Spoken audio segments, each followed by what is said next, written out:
Chapter 15, Fact and Gossip. Friday was back to normal if the actions of suspicious would-be heirs competing for a $200 million prize could be considered normal. At school, Theo studied, Doug Who ran, and Turtle was twice sent to the principal's office for having been caught with a transistor radio plugged in her ear. The coffee shop was full of diners. Shinhu's restaurant had reopened too, but no one came. J.J. Ford presided at the bench, and Sandy McSuthers presided at the front door, whistling, chatting, collecting tidbits of gossip, and adding some of his own. Flora Baumbach, her strained eyes shielded by dark glasses, drove Turtle to school on her way to the broker's office and picked her up in the late afternoon with a sheet of prices copied from the moving tape. They had lost $3,000 in 5 days. Paper losses, Turtle said. Doesn't mean a thing. Besides, I didn't pick those stocks. Mr. Westing did. Did he? The dressmaker thought of the clue Chris had dropped. No stock symbol had 5 letters or even resembled the word plain. But Flora Baumbach played fair and kept the secret to herself. 4 people stood in the driveway's melting snow, shivering as the sun dropped behind Sunset Towers. The 5th jogged in place. No smoke had risen from the chimney since that fateful Halloween. Still, they stared up at the Westing house, murder on their minds. He looked too peaceful to have been murdered, Turtle said. She sneezed, and Sandy handed her a Westing tissue. How would you know, Doug replied. How many people have you seen murdered? Turtle's right, her friend Sandy said. If Westing expected it, he'd have seen it coming. His face would have looked scared. Maybe he didn't see it coming, Theo argued. The killer was very cunning, Westing said. I read a mystery once where the victim was allergic to bee stings and the murderer let a bee in through an open window. The window wasn't open, Turtle said, wiping her nose. Besides, Westing would have heard the buzzing and jumped out of bed. Doug had an idea. Maybe the murderer injected bee venom in his veins. Otis Amber flung his arms in the air. Whoever said Sam Westing was allergic to bees? Doug tried again. How about snake venom or poison? Doctors know lots of poisons that make it look like heart attacks. Turtle almost kicked Doug, track meet or not. Her father was a doctor. She would not have minded if he had said, interns. I once heard about a murderer who stabbed his victim with an icicle, the doorman said. It melted, leaving no trace of a murder weapon. That's a good one, Turtle exclaimed appreciatively. Sandy had more. Then there was a Roman who choked on a single goat hair someone put in his milk. And there was the Greek poet who was killed when an eagle dropped a tortoise on his bald head. Maybe Westing was just sleeping until Turtle stumbled and fell on his head, Doug suggested. That's not funny, Doug Who. How could she ever have had a crush on that disgusting jerk? Doug would not let up. And who was that suspicious person in red boots I saw opening the hood of cars in the parking lot the other morning? He looked at Turtle's booted feet. The thief stole my boots and put them back again. They leak. A likely story, Tabitha Ruth. Doug pulled her braid and ran into the lobby at full speed. Sandy placed a large hand on Turtle's shoulder, a comforting hand, and a restraining one. Otis Amber hopped on his bike. Can't stand around chit-chatting about a murder that never happened. Sam Westing was a madman, insane, crazy as a bedbug. He pedaled off, shouting back, We ain't murderers, none of us. Theo could not agree. If there was no murderer, there was no answer, and without an answer, no one could win. Sandy, did anybody leave Sunset Towers on Halloween night before Turtle and Doug? The doorman scratched his head under his hat, thinking. One day seems like the next. People coming and going. I can't remember. Try. Sandy scratched harder. Only ones I recall are Otis Amber and Crow. They left together about 5 o'clock. Thanks. Theo hurried into the building to check his clues. Turtle had no reason to suspect Otis Amber or Crow or any of the heirs. Money was the answer. Her only problem was that dumb stock market. It didn't want to play the game. Sandy, tell me another story. Okay, let's see. Once, long ago in the olden days, there was this soothsayer who predicted the day of his own death. That day came, and the soothsayer waited to die and waited some more, but nothing happened. He was so surprised and so happy to be alive that he laughed and laughed. Then, at 1 minute to midnight, he suddenly died. He died laughing.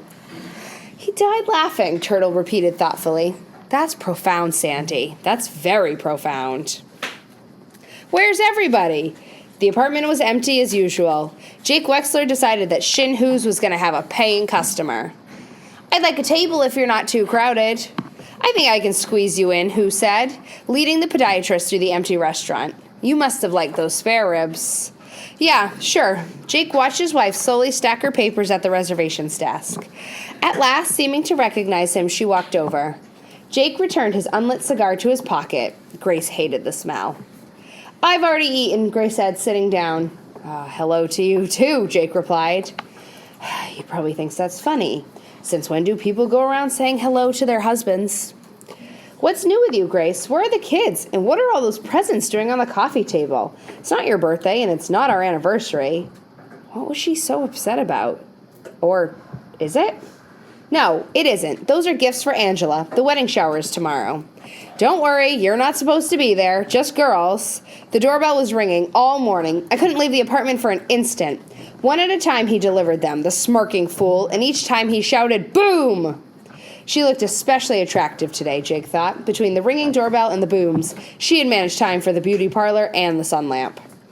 Mr. Who set the spare ribs on the table and lowered himself to a chair. Grace lost her scowl. Since you're here, Jake, I'd like your opinion on the advertising campaign I'm planning. Jimmy and I are having a slight disagreement. I say that Shin Hu sounds like every other Chinese restaurant to English-speaking ears. English-speaking ears? Jake bit his lip in an effort to keep silent. I say the restaurant needs a name people won't forget, Grace continued. A name like Who's on First. Jake could not help himself. He tried to cover a loud guffaw with louder coughing. Who pounded him on the back and apologized for the ginger. You remember that old baseball routine, Jake? Grace prompted. Yes, he did. Who's on second? No, what's on second? Who's on first?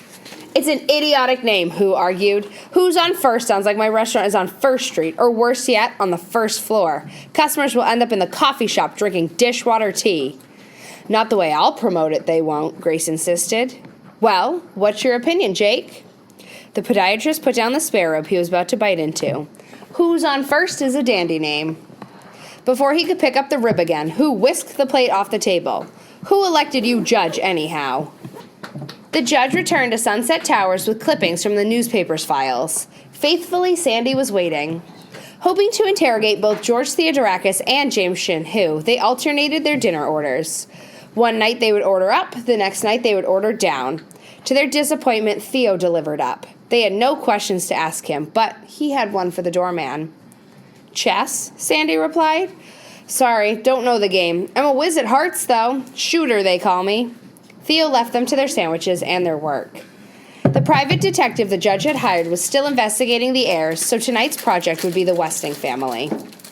Judge Ford opened the thin folder on Mrs. Westing. Mrs. Westing. No first name, no maiden name.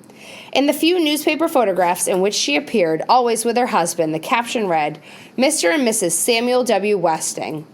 A shadowy figure, a shy woman, she seemed to slip behind her husband before the camera clicked, or had her face masked by a floppy hat brim. A slim woman dressed in the fashion of the time, long, loose chemise, narrow shoes with sharply pointed toes, and high spiked heels. A nervous woman. Her hands, especially in the late pictures, were blurred. In the final photograph, a black veil covered her face. She seemed to lean unsteadily against the stocky frame of her husband as they left the cemetery. Sandy reported his findings. Jimmy Hu never met Mrs. Westing, neither did Flora Baumbach. She says Violet's fiancé brought her to the shop for fittings. She says it's bad luck for a groom to see the bride in the wedding gown before the wedding. I guess she's right. Well, that's it. Nobody else admits to having known Mrs. Westing except me. You knew her, Mr. McSuthers? The judge asked. Well, not exactly, but I saw her once or twice. The doorman described Mrs. Westing as blonde, full-lipped, a good figure, though, on the skinny side. Mostly, I recall those full lips because she had a mole right here. He pointed to the right corner of his mouth. Judge Ford did not remember a mole. She remembered copper-colored hair and thin lips, but it was so long ago. And well, Mrs. Westing was white, very white. Next, Westing's daughter. The judge studied the photograph under the headline, Violet Westing to marry senator. The senator turned out to be a state senator, a hack politician, now serving a 5-year jail term for bribery. But Flora Baumbach was right about the resemblance. Violet Westing did look like Angela Wexler, and that was George Theodorakis, all right, dancing with her at the society page clippings. What does it all mean, Judge? Sandy asked, squinting at the pictures through his smeared glasses. Angela looks like Westing's daughter, and Theo looks like his father, the man Violet Westing really wanted to marry? How did you know that? Sandy shrugged. It was common gossip at the time that Westing's daughter killed herself rather than have to marry that crooked politician. Now the judge remembered. Her mother had written her about the tragedy. Tell me, Mr. McSuthers, you seem to know what's going on in this building. Is Angela Wexler involved with Theo in any way?